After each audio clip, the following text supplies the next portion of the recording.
could be just making up etymology at this point.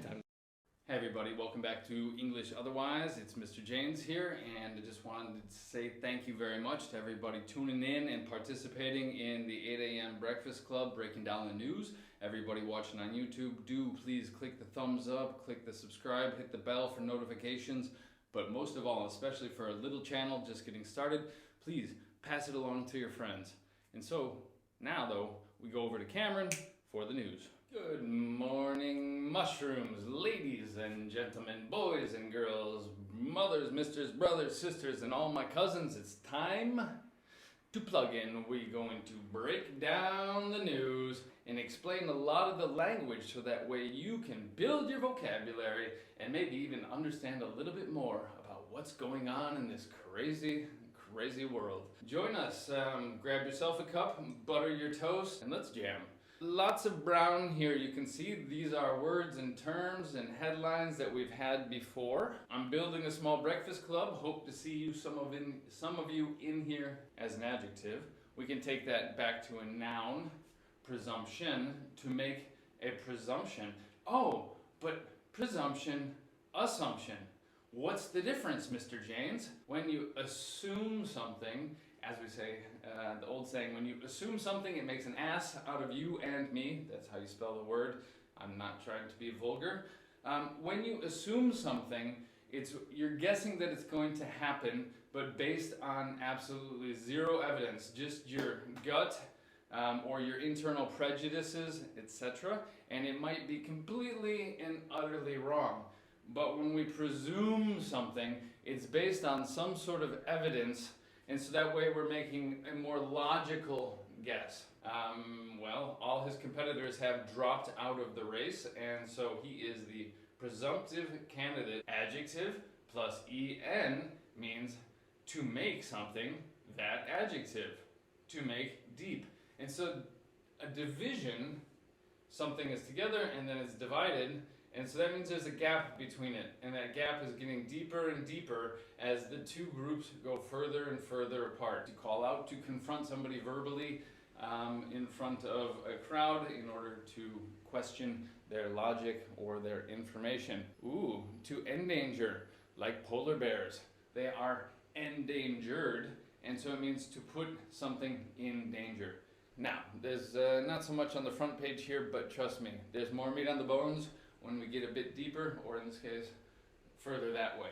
When we say this phrase, we're wishing them good luck, not bad luck. So to everybody out there, at the start of your Wednesday, I wish you luck in all of your endeavors. No matter the price, I don't think I'll be flying to China anytime soon. Go ahead, roll the dice. But to lure, to attract, yes? To try and attract the travelers back. Brown, brown, brown, brown, brown, brown, brown. Breast implant, deflect bullet and saves woman's life. And so, while I'm not a proponent of body modification or augmentation, here you never know, it could come in handy. Now, last week we had the word deflect, and it was a bit more figurative, talking about deflecting criticism. But to deflect means to change the path of movement of something. There was a bullet going at the woman, and it hit her breast implant and bounced the other way and saved her life. And so, well, just some odd news. To gain, to get, to go up. Yeah, if we're gaining something, that means we have more of it, and so therefore when we have more, we're going upwards. Nowadays, in the modern jet age, our airplanes have turbines on the wings, and so that's what pushes the plane forward. In the old days, they had the propellers, the things that go around like that. And so the propellers, those are called propellers because they propel the plane, and that's what's pushing things forward. From weight gain to booze and everything in between is slang for alcohol. We've got another interesting piece of vocabulary often associated with alcohol, but also with Netflix coming up. So, stay tuned. Stranded on deserted island by the virus. Now, we also had stranded yesterday, and it means to be stuck somewhere, unable to move, but it's a little bit even more than stuck, whereas you have no options. Tom Cruise in Castaway where he was stranded, well, on a deserted island. You probably know of deserts, like the Sahara, the Namib, the Gobi. It's not necessarily about deserts. It just means empty and there's nobody there. And if you think about it, that makes sense, because typically there aren't people in the desert. Even in Saudi Arabia, they have that huge area they call the empty quarter, and it's nothing but desert, sand dunes, and so on. Much like you've been seeing pictures all around the world of famous tourist landmarks or busy squares, train stations, airports, all of them deserted. There's nobody out there. Desert, deserted. English, stress shift. To help out. Phrasal verb just means to help. Ta-da! Mind blown. Person and people, both the doer and the receivers. You can't say that coffee helps me out.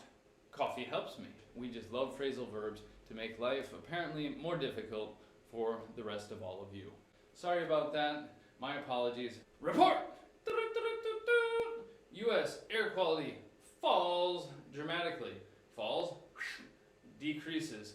And it's interesting that they put falls dramatically, because we've had a few other words that mean to fall dramatically on this show.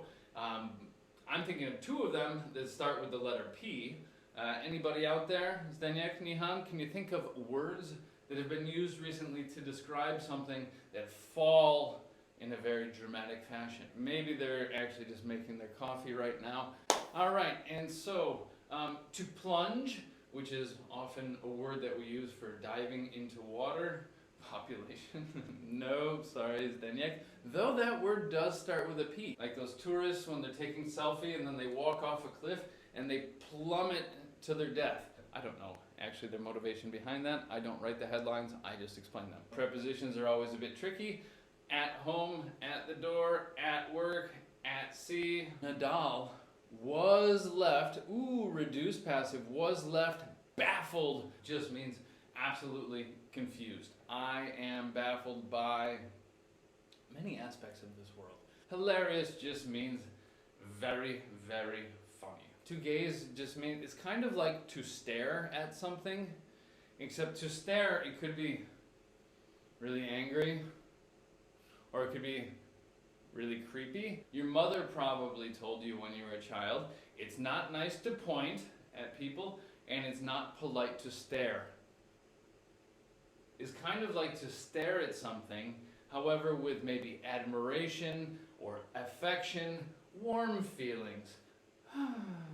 Alright, so stargazers, people who watch the stars, typically with a telescope. Some people might even call them astronomers. It's slang, it's not polite, so I'm kind of surprised that CNN used it here, but it's making them very, very angry. To piss is slang for pee or urinate. Commonwealth countries, to get pissed means to get drunk. But to piss somebody off means to make them angry. As I said, not particularly polite, and so refrain from using it.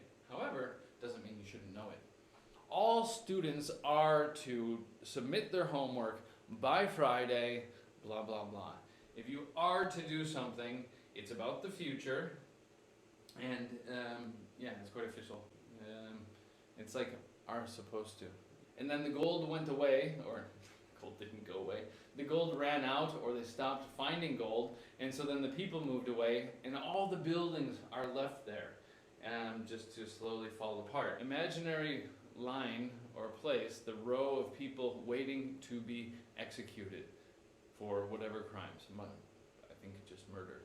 Creepy. It's just something that is strange and it makes you feel bad, uneasy, your stomach goes like that, maybe you get the goosebumps on your skin, or the hair stands up on the back of your neck. Just like this doll here. She's pretty creepy, kind of looks like Chucky from Child's Play. Stick with get revenge on somebody, typically for doing something. She was trying to get revenge on the people who tried to kill her and stole her baby. Kill Bill. Still talking about Kill Bill. There's also, though, people sometimes ask, what's the difference? Because there's the Avengers. And so avenge, revenge. What's the difference? What is the difference between avenge and revenge. And really, they are very similar. It's just a slight difference in flavor, a little bit of nuance. Avenge is just about getting justice. Well, in both of them, you're trying to do damage against somebody else because they've probably done something bad. But revenge is about your personal emotions because it'll make you feel better. To avenge is about justice. And hence the film, Avengers, Justice League, or are those two different things? Sorry, I'm not up to speed with my Marvel universe. Flightless parrot. Anytime we add less to the end of a word, it means without. Say no to junk food.